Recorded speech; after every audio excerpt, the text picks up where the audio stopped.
O Banco do Brasil entregou um dos piores resultados trimestrais em muitos anos. Lucro caindo 60%, provisão explodindo e relatórios de analistas cada vez mais duros. Mas essa história não começou agora. Ela começou no ano passado, quando o banco vivia o seu auge.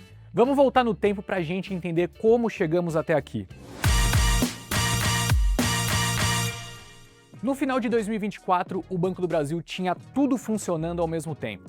O ROI, que é o retorno sobre o patrimônio, aquela métrica que mostra quanto lucro o banco consegue gerar com o próprio capital, estava em 21,4%. Para um banco estatal, esse nível é raríssimo, e os relatórios reforçavam essa narrativa. No quarto trimestre de 2024, a XP escreveu que o Banco do Brasil tinha um crescimento saudável em todos os segmentos e seguia abaixo da inadimplência do setor bancário.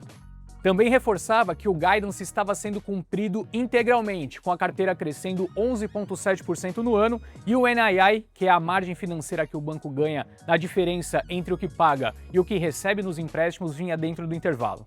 Tudo funcionava direitinho, o Banco do Brasil parecia um relógio. A margem financeira vinha forte, a carteira de crédito expandida passava de 1.280 bilhões de reais, o agro crescia quase 12% e o banco anunciava a distribuição de 45% dos lucros em dividendos. Era justamente isso que sustentava o múltiplo mais alto da história da ação. Só que, enterrado dentro dos relatórios, já apareciam pequenos alertas, especialmente no agro. A inadimplência rural ainda era baixa, mas a XP já avisava que o NPL maior de 90, a parte da carteira com parcelas atrasadas há mais de 90 dias, ou seja, o calote de verdade, subia substancialmente. E chamava atenção para um ponto técnico importante. Pelo segundo trimestre seguido, o banco estava provisionando menos que o volume novo de crédito que virava NPL. Provisionamento é a reserva do dinheiro que o banco separa para cobrir possíveis calotes. Quando essa reserva cresce menos do que a inadimplência, significa que o problema está avançando mais rápido do que a proteção no balanço. Isso não derruba um banco, mas é exatamente assim que as histórias de deterioração começam, nos rodapés dos textos. Quando sai a divulgação do primeiro trimestre desse ano, o tom começa a mudar. O BTG abre o seu relatório dizendo que o trimestre foi, abre aspas, pior do que se temia. E esse ponto foi a virada emocional na tese do Banco do Brasil. Mesmo com o lucro ainda alto, o problema estava na qualidade desse lucro. O ROI nesse momento cai para 12,6%. E essa queda não vem sozinha, ela vem acompanhada de uma deterioração evidente no agro.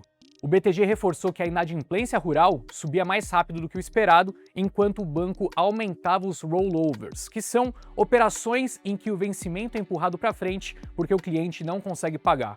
Rollover é o primeiro estágio de deterioração. Funciona no curto prazo, mas significa que o banco está carregando dívidas problemáticas para o futuro. E o BTG revela perfeitamente o sentimento do mercado naquele momento. Abre aspas. O trimestre expõe riscos crescentes na carteira rural. Foi nesse momento que o problema foi colocado oficialmente no centro da mesa. O segundo trimestre foi o que quebrou oficialmente a tese, uma das viradas mais importantes do ano.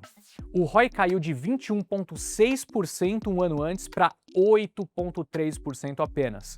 O Goldman Sachs escreveu que foi um trimestre fraco no lucro, mas com um guidance que poderia segurar parte das expectativas. Só que na prática, o guidance foi revisado e aterrorizou o mercado.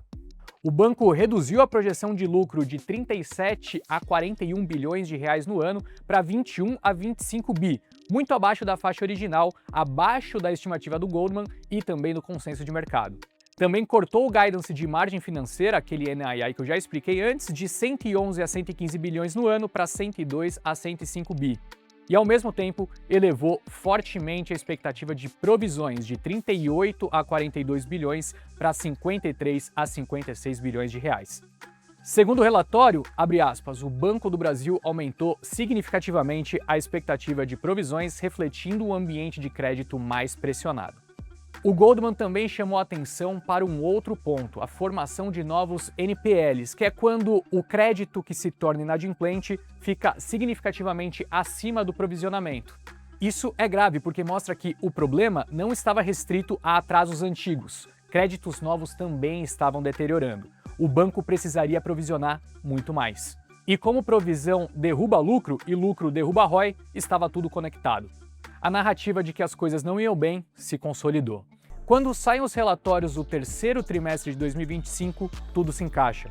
A XP mostrou que o portfólio com rollover do agro já passava de 67 bilhões de reais, quase 20% de toda a carteira rural. Quando esse volume chega a 1/5 da carteira, é alerta vermelho de estresse no setor. Logo depois, a inadimplência do segmento disparou. O índice de NPL mais 90 sai de pouco acima de 5% para mais de 8% em poucos trimestres. O JP Morgan deixou claro que a normalização só viria em 2026, ou seja, o problema não é cíclico, é estrutural. E isso aparece nos números. O custo de crédito, que é o quanto o banco precisa provisionar para cobrir possíveis calotes, sobe de 10 bilhões no terceiro trimestre de 2024 para quase 18 bilhões no terceiro trimestre de 2025. Metade desse salto veio justamente do agro. E a outra metade de problemas pontuais em corporate, que é o crédito para empresas médias e grandes, e no cartão de crédito, segmentos que não estavam no centro das preocupações. Com esse nível de piora, era impossível sustentar a rentabilidade. E o ROI convergiu para 8%. O agro foi a primeira peça do dominó, mas não caiu sozinho. Em resumo, sabe por que o ROI do Banco do Brasil despencou de 21% para 8%? Porque a história se conecta. A inadimplência sobe, a provisão explode, o lucro cai, ROI desaba, guidance perde valor, mercado tira o prêmio e a ação revisita níveis de banco estatal tradicional. É isso que aconteceu. Relatório após relatório, o mercado deixou de enxergar o Banco do Brasil como um banco premium e passou a tratá-lo como um banco estatal, enfrentando um ciclo de rentabilidade baixa, com incerteza elevada e dependência de políticas públicas para estabilizar o agro. A dúvida que fica é se em 2026 as coisas vão realmente se normalizar ou se seguiremos vendo o filme ficar ainda mais preocupante.